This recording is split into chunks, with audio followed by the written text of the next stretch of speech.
My guest today is Rich Powell, the CEO of the Corporate Energy Buyers Association, whose members include the world's largest energy buyers and their partners across all economic sectors. They are dedicated to advancing low cost, reliable, emissions free global electricity systems. CEBA's members represent more than $40 trillion in market capitalization. CEBA is a trusted advisor to business leaders, policymakers, and energy systems planners. They provide objective, unbiased information on energy issues. Rich Powell, thank you for joining us. Welcome to the Echo Chamber. Dan, thanks so much for having me. I think for starters, why don't you just tell us a little bit about your background and how you came to lead CEBA? Sure. So I've had the honor of leading CEBA for the last 2 years, since 2014. And what a 2 years those have been to be really involved in clean energy buying or energy buying at all in the US economy and increasingly around the world. I came to CEBA from another fantastic organization called ClearPath, which I helped found about a decade ago and ran for a bunch of years. That was also very, very involved in US federal clean energy and climate policy, particularly in new and innovative technologies. And prior to that, I was in the private sector at McKinsey and Company in the sustainability and energy practices, sort of in the management consulting space.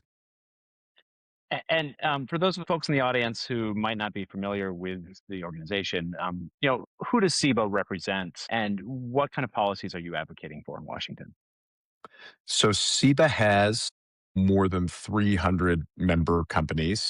And, the easiest way to say it is if you buy a significant share of American electricity, you're probably a member of CEBA. So we have all of the very large hyperscale data center operators and virtually all the developers. We have most of the large advanced manufacturing companies in the country. So General Motors, for example, was one of our founding members and remains very, very active, alongside folks like Lockheed Martin, very advanced manufacturers and designers like Apple, doing consumer electronics and other things, very engaged. We also have large players in the chemicals, petrochemicals and agriculture space. So everybody from Cargill to ExxonMobil, and a lot of large food and beverage players, think PepsiCo and Heineken, and also a great representation of very large scale retail. So Walmart was another one of our founding members, Target, folks like that had very, very large footprints that they're running in stores and running distribution centers. As you said, everybody is brought together with this shared mission to advance low cost, reliable, carbon emissions free electricity systems. And we do that through all the levers that a business association, can do to advance this together. So we help continue to expand the practice, which is corporate clean energy buying. And so that's training new companies on how to do voluntary clean energy buying, which isn't as straightforward as you might think. And so we literally run boot camps to help new corporate clean energy buyers figure out how to do that. We're very involved in the corporate carbon accounting space, which sounds like a really niche topic, but actually ends up being one of the most important things that governs how the $40 billion odd voluntary REC or renewable energy certificate market runs globally. We're also very involved in policy on behalf of the members and alongside the members. In many cases, we do that at the US at the federal level. We do that in the subnational level in states and power markets around the US. We also do it in APAC through our global program in a couple of countries that are really, really important to how our folks operate. And then lastly, we do analysis and thought leadership on behalf of the industry to help try to, move the narrative in this place in ways that are sort of always helping encourage more clean energy built economically around the country. And so, for example, we've just done this big analysis with Near Economic Consulting on sort of what's at stake with constraints on building new solar and wind in the US. And we do a lot of work like that and then try to educate policymakers and the public about what's at stake. Yeah, I'd love to talk about that new study. So, restrictions on new wind and solar resources, your study shows, could increase energy prices by $121.2 billion over the next, I think it was 7 years. That's a pretty big number. It's a big number. It's a big number. What are It's a the big industry. Yeah. What are the implications for your members? If that increase came to pass, and what do you think policymakers should do with this Yeah. information? Well, a lot's at stake when the electricity system demand is growing, and then when we put constraints on any of the different technologies that could come in and economically supply that new demand. And so, unfortunately, now we've had multiple presidential administrations back to back who've had favored technologies and have been putting constraints on the less favored technologies. And that is what it is. We also have a permitting system, and this is a long overdue thing that's needed to be fixed, that just generally constrains all energy infrastructure projects of all types. And so we sort of tried to look at the cumulative impact of all that stuff. So all of the existing constraints and the intense litigation windows and all that sort of stuff, plus new constraints that are being put on specific types of new energy resources, in this case, solar and wind, and said, well, what's the cumulative impact of all that? What if you sort of didn't allow new things to be built over the next 7-year period? And unsurprisingly, when you have rapidly growing demand, and then you constrain a lot of the new supply. And remember that, of all the things that are in the interconnect queues around the country that are trying to come out of the grid, the vast majority of that are new solar and wind projects. When you constrain all that new supply, you're going to be in for a world of hurt. You're going to have very significant increased costs, and it's interesting to see how they show up. So, that $120 billion number for residential ratepayers is across both their electricity and their gas costs. And then we were Mhm. also able to model the electricity cost increases for our folks for C and I, commercial and industrial customers as well. Unfortunately, we couldn't also model our gas costs. So actually think of this, unfortunately, as a really conservative number. Like actually it almost certainly would be much worse than what we described here. Mhm.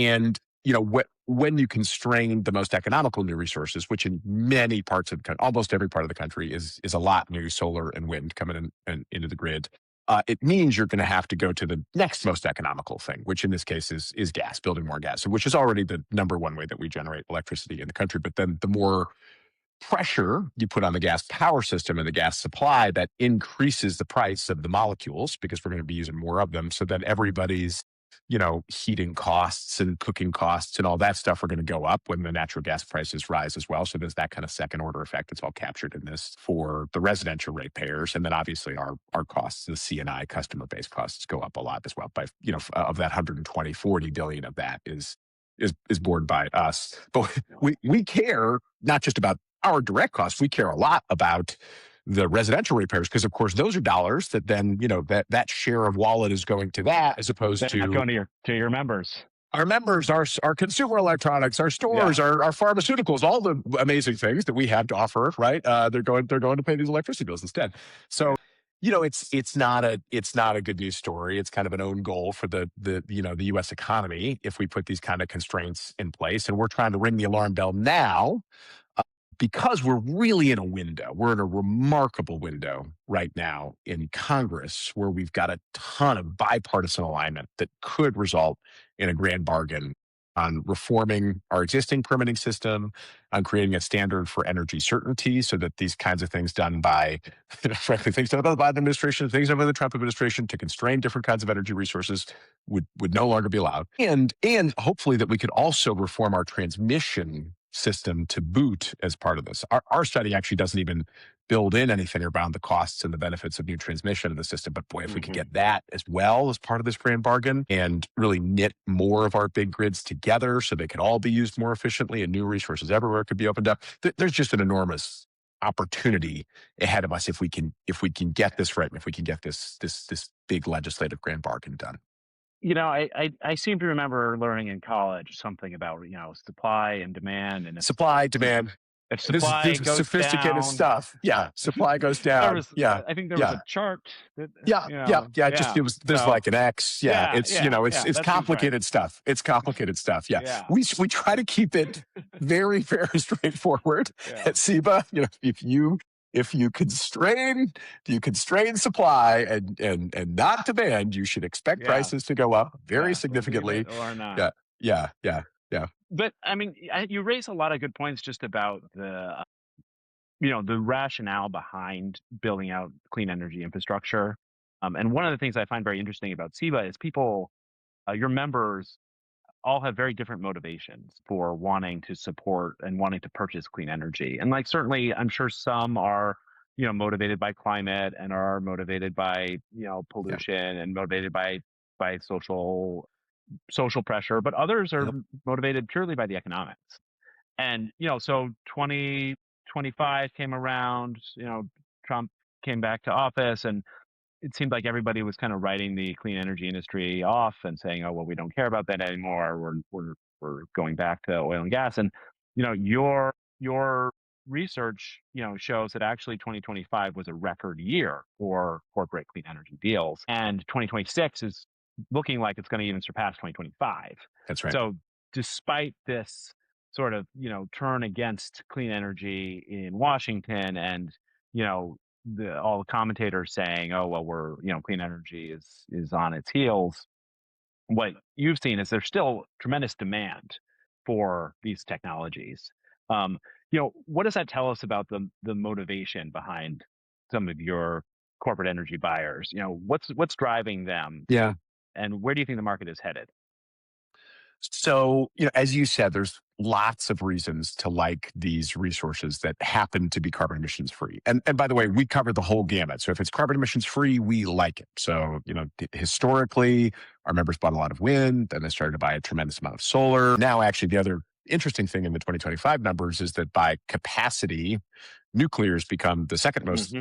important thing that we buy. And actually by Yeah, generation, it actually slightly edged out solar is the number of megawatt hours that we're now contracted yeah, to buy. It's even more important. So there's lots across all of those. We also buy hydro, geothermal, even gas with carbon capture on the back hmm, end, so it eliminates the emissions or yep, it extremely greatly reduces the emissions. yeah, So we like all those things, particularly for solar and particularly solar and batteries and wind, especially because so many of those things have been in the queue for so long and are now kind of ready to go.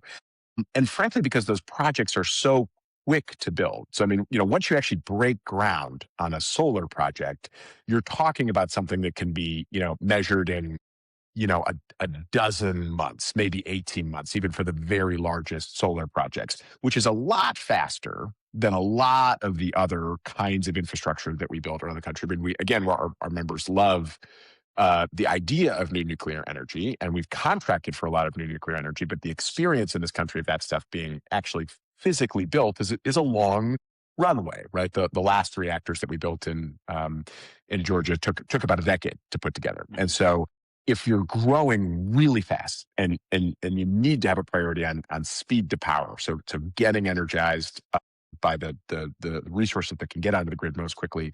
Today, that really is solar and wind and batteries. There is an option to build more with natural gas as well. Some of our members are starting to do gas to CCS as part of their mix. That's a much more constrained environment though, because there just aren't that many people producing the turbines that actually hmm, can convert those molecules into power efficiently. And so, that's part of this system as well, but it has a lot of supply chain constraints. There's kind of only three major vendors in the world of those yeah, of those gas turbines. So I think there's a lot of like on the carbon emissions free front. There's a lot to like on the speed to power front. And then the last thing that I think is important to remember for any of these resources that are more about the upfront capital than the long term variable operating costs. And so that would be definitely solar, wind, geothermal, to a lesser extent, nuclear, far more capex upfront than opex long term. You just hmm, get a lot more certainty of how much that's going to cost for the long term. So you can realistically do a 15, even 20-year PPA and just sort of put your energy prices on the rails for the next 20 years.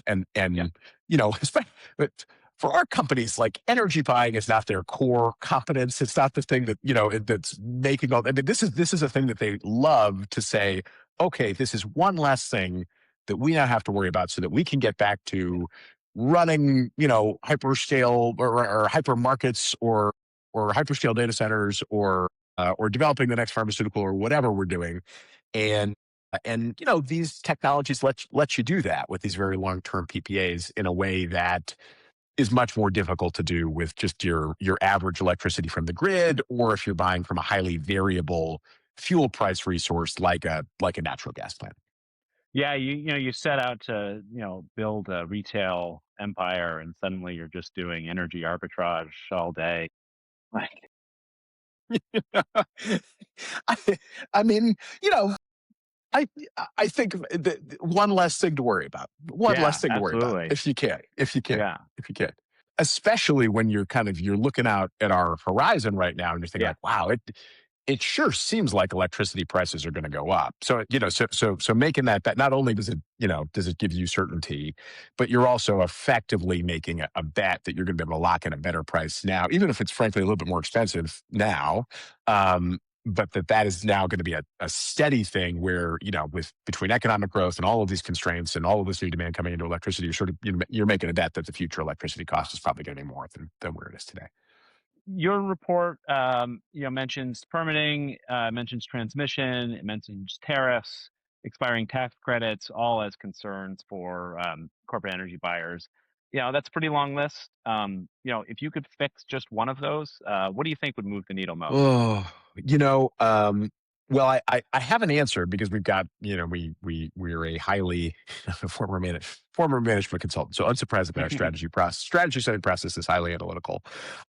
And if you have to fix one thing, you fix permitting. Permitting is the thing that allows everything else to work better. So if we did nothing but fix permitting, you can build all generation faster and cheaper. The cost of finance goes down. Even if you don't have the beautiful national transmission siting regime, every individual transmission line is still faster and cheaper to build if you've got the permitting. So if you got to fix one thing, um, and the way that these things are probably going to happen in DC for the good is that they're going to be packaged together in a broader thing. So at the very least, right now, permitting and transmission are very much part of the same conversation, and Hmm. that's a good thing. So we're delighted that those things should go together if there's a grand bargain. And once that gets through, then we'll start worrying about all the other stuff on the list. We were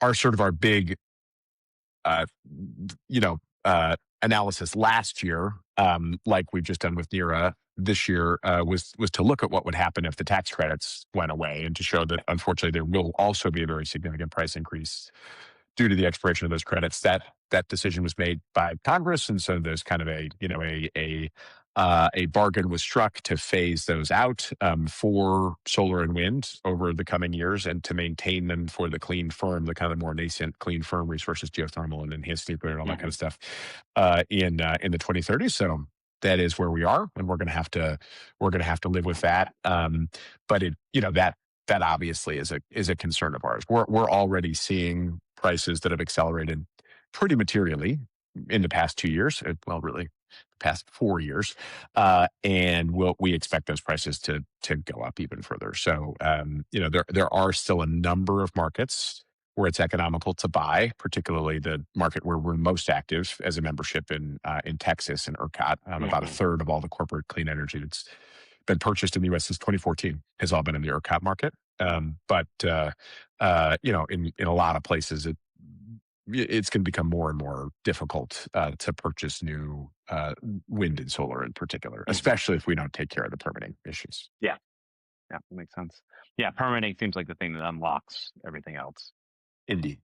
Yeah. You were formerly the founder and the CEO of ClearPath, which is a conservative clean energy advocacy organization. Um, why should conservatives support clean energy? And how do you think we can bridge the political divide?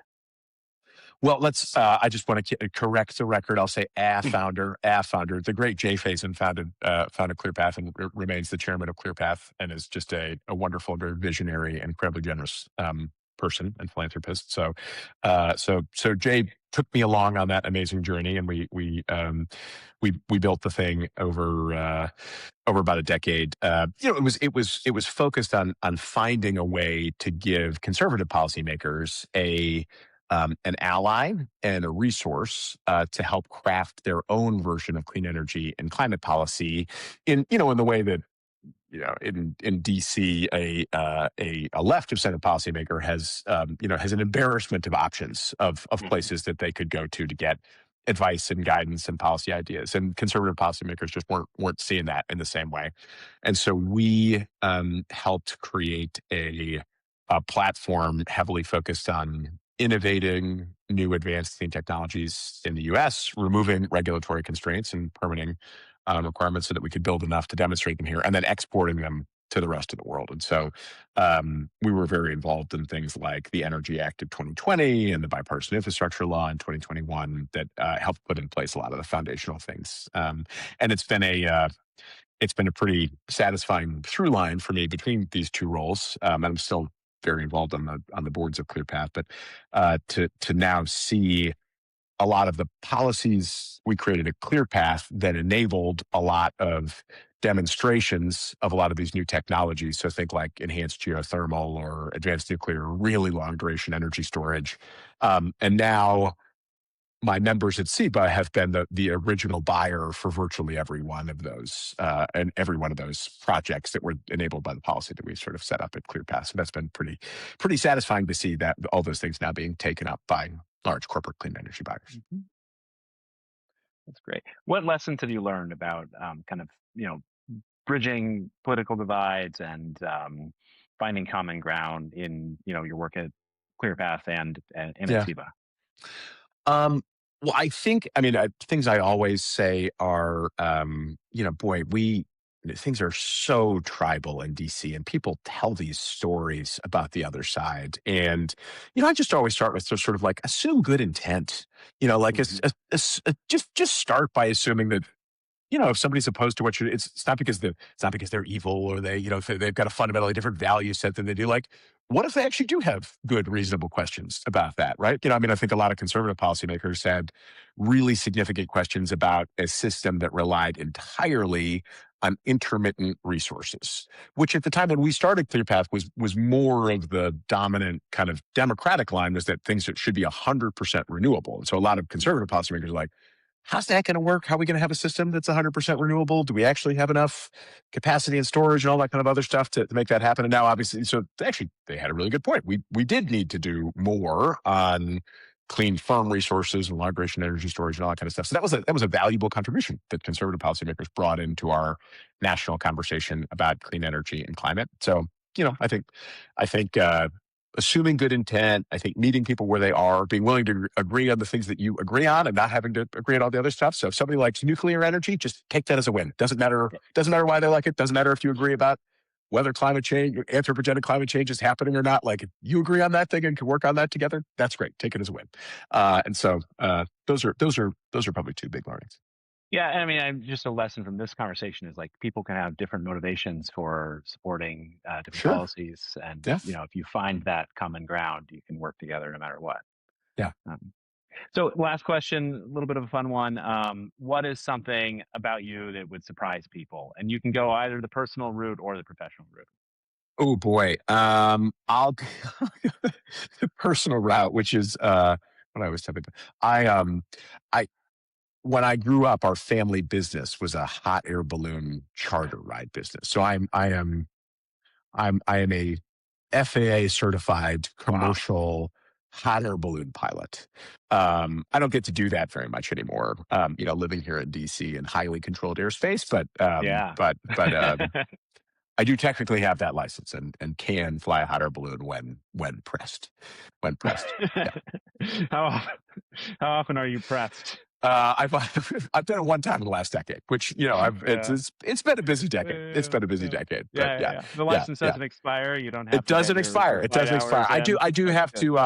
to get current again before I'd Hmm. be allowed to go and Yeah, take the controls entirely myself. But yeah, yeah. it never formally goes away. Yeah, Oh, that's great. That might actually be the best one of these answers that we got. That's super fun. it's an unusual one. There's not many of Yeah, us out there. There yeah, are hundreds of us, I think, in the country maybe. So yeah. yeah, it's an unusual one. It's an unusual one. That's Yeah, great. yeah. Terrific. Excellent. Well, Rich Powell, thank you so much for sitting down with us. This was a great conversation. We really appreciate your time at the Echo Chamber. Thanks so much for having me, Dan. Really enjoyed it.